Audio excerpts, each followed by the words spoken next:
સર્વને મારા જય શ્રી કૃષ્ણ. આપ સર્વેનું મારી યુટ્યુબ ચેનલમાં હાર્દિક સ્વાગત છે. શ્રાવણ માસના સર્વને મારા હર હર મહાદેવ. શ્રાવણ માસ ચાલી રહ્યો છે ત્યારે શિવ ભક્તિમાં લીન થઈએ. ત્યારે આજે આપણે શિવ શબ્દનો અર્થ તથા શિવની સાચી આરાધના ભક્તિમાં લીન સિવાય કંઈ બીજું ન માંગવાનો શુભ સંકલ્પ કરીએ. તો વિડીયોની અંત સુધી જરૂરથી જોજો.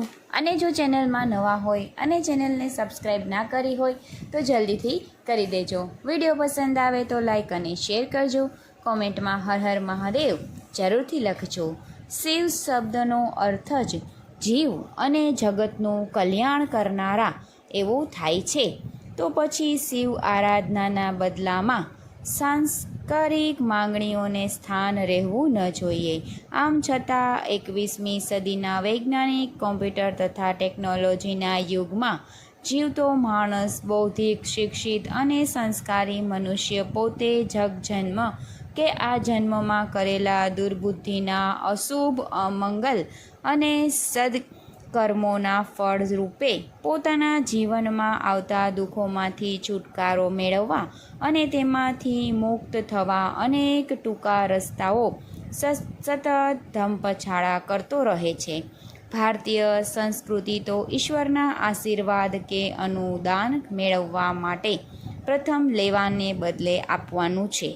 એટલે જ ઉપનિષદ કહે છે, તયેન તક્ષતેન ભુજ્યાથા, ત્યાગીને ભોગવો મેળવવાની અને ભોગવવાની આ જ ન્યાયકારની રીત છે. કંઈક મેળવવા માટે કંઈક ગુમાવવું પડે.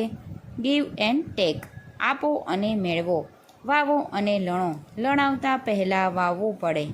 ગાંધી બાપુએ પણ પોતાની પ્રાર્થનામાં આવું જ કહેલું છે કે ત્યાગીને ભોગવી જાણો, વાંચોમાં ધન અનવ્યું. જીવને શિવ પાસે માગતા આવડશે એની ખાતરી કોણ આપશે? અને માગતા ન આવડતું હોય તો માંગનારની ભલે થશે. પ્રજ્ઞા પુરાણના એક દૃષ્ટાંતથી સમજવાનો પુરુષાર્થ કરીએ. શ્રાવણ માસમાં એક વખત શિવ અને પાર્વતી ગંગા કિનારેથી પસાર થઈ રહ્યા હતા. માતા પાર્વતીએ એક કંગાળ ડોસા ડોસી અને તેના નાના દીકરાને ભક્તો પાસે ભીખ માંગતા જોયા. દેવી પાર્વતી આ ત્રણેય ગરીબ જીવાત્મા પર દયા આવવાથી તેમને ત્રણેયને વરદાન આપતા શિવજીને વિનંતી કરી. શિવજીએ કહ્યું કે દેવી, આ કર્મફળનું પરિણામ છે જે જીવાત્માએ ભોગવી લેવું પડે. તમે આપશો તો પણ તેમની પાત્રતાને અભાવે તેને માગતા નહીં આવડે. પાર્વતીજીએ હઠ કરી. આથી દેવીને રાજી રાખવા શિવજી ત્રણેયને વરદાન આપવા તૈયાર થયા.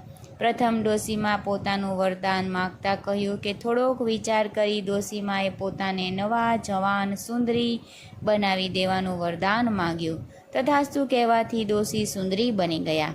આથી ડોસાએ ક્રોધમાં વિચાર્યું કે આ તો સ્વાર્થી નીકળી. ઘડપણમાં પતિની સેવા કરવાને બદલે એને સંસાર સુખ ભોગવવાના અભરખા જાગ્યા. શિવજી ડોસાએ પોતાનું વરદાન માગતા કહ્યું કે ડોસાએ માગ્યું કે સાલીને ભૂંડળી બનાવી દો. માં ભૂંડળી બની જતાની સાથે જ દીકરો રડવા લાગ્યો. માં વગર મારી સંભાળ કોણ રાખશે? હું જીવીશ કેવી રીતે?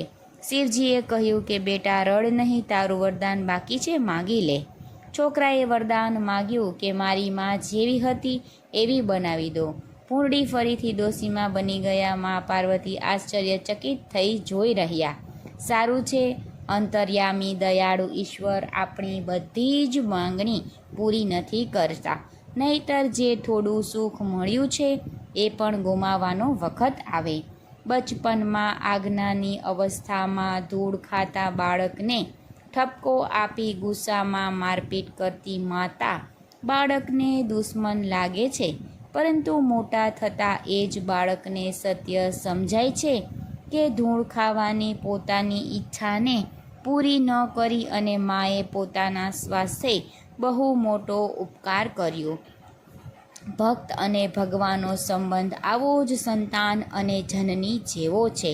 ભક્તિના બદલામાં માંગણી કરનારા ભક્તને ખાસ સમજવાની જરૂર છે. ઈચ્છા પૂર્તિ ન થતાં ભક્ત નિરાશ કે નાસ્તિક ન બની જાય અને ભક્તિનો ત્યાગ ન કરી બેસે માટે તેને શિવપુરાણમાં જણાવ્યા મુજબ અંતઃકરણપૂર્વક શિવજીને પ્રાર્થના કરવી જોઈએ. સૌને સુખ પ્રદાન કરનારા કૃપા નિધાન ભૂતનાથ શિવ, હું તમારો છું. આપના ગુણોમાં જ મારા ગુણો રહ્યા છે અથવા આપણા ગુણ જ મારા પ્રાણ છે. મારું જીવન સર્વસ્વ છે. મારું ચિત્ત આપના જ ચિંતનમાં લાગ્યું રહ્યું છે. આ જાણી અને મારા પર પ્રસન્ન થાઓ. કૃપા કરો હે શંકર. મેં અજાણતા કે જાણી જોઈ જો કોઈ ક્યારેય આપનો જપ અથવા આપનું પૂજન કર્યું હોય તો આપની કૃપા તે સફળ થાઓ. હે ગૌરીનાથ, હું આધુનિક યુગનો મહાન પાપી છું, પતિત છું અને આપ સદાયના પરમ મહાન પતિત પાવન છો. આ વાતનો વિચાર કરી અને આપ જેવું ચાહો તેવું કરો. હે મહાદેવ, હે સદાશિવ, વેદો પુરાણો વિવિધ પ્રકારના શાસ્ત્રીય સિદ્ધાંતો વિભિન્ન મહર્ષિઓએ પણ હજુ સુધી આપને પૂર્ણ રૂપે જાણ્યા નથી, પછી હું કેવી રીતે જાણી શકું? હે મહેશ્વર, હું જેવો છું એ જ સ્વરૂપમાં સંપૂર્ણ ભાવથી આપનો છું, આપને આશ્રિત છું, એટલે આપની રક્ષા મેળવવા યોગ્ય છું. હે પરમેશ્વર, તમે મારા પર પ્રસન્ન થાઓ. પ્રકૃતિવશ પ્રાર્થનાને બદલે માંગણી કરવી જ હોય તો શ્રી રામ આચાર્યજી આ દ્રષ્ટાંત પર ચિંતન મનન કરતા કહે છે કે કાશીના સંત બાબા ગુલાબચંદ અઘોરી એક ચમત્કારિક સિદ્ધ પુરુષના રૂપમાં પ્રખ્યાત હતા. તેમને સાહિત્ય પ્રત્યે પણ આકર્ષણ હતું. એકવાર હિન્દીના પ્રસિદ્ધ સાહિત્યકાર સુદર્શનસિંહ ચક્ર બાબાને મળવા ગયા. બાબા તેમની કવિતા સાંભળી પ્રસન્ન થઈ ગયા અને તેમને કહ્યું કે આજે તમે જે કાંઈ માગશો તે તમને મળશે. સુદર્શનસિંહે કહ્યું કે બાબા, હું તો માત્ર ભગવદ્ ભક્તિ જ ઈચ્છું છું. બાબાજીએ સુદર્શનસિંહને ફરીથી કંઈક માગવા માટે કહ્યું. એ વખતે સુદર્શનસિંહે ફરી પાછું ભક્તિ માગી. બાબાએ કહેતા કહ્યું કે સારું બાબા, તો પછી મને એવા આશીર્વાદ આપો કે ભારતમાં કોઈ પણ વ્યક્તિ રોગી કે દરિદ્ર ન રહે. તેવી આવી માંગણી સાંભળી બાબા ગુલાબચંદસિંહ રડવા લાગ્યા. તેમને સુદર્શનજીને કહ્યું કે બેટા, આજે તે મારું અભિમાન નષ્ટ કરી દીધું. મને આજે સમજાઈ ગયું કે મનુષ્ય સર્વ સમર્થ નથી. બધાનું દુઃખ તો માત્ર ભગવાન જ દૂર કરી શકે છે. શિવ ભક્તિના બદલા ઉપરાંત પ્રાર્થના અથવા સુદર્શનસિંહ જેવી માંગણી શિવ પાસે કરી સાચી શિવ આરાધના કરીએ. બધાને મારા હર હર મહાદેવ. ઓમ નમઃ શિવાય. બોલો શંકર પાર્વતીજીની જય. ઉમાપતિ મહાદેવની જય.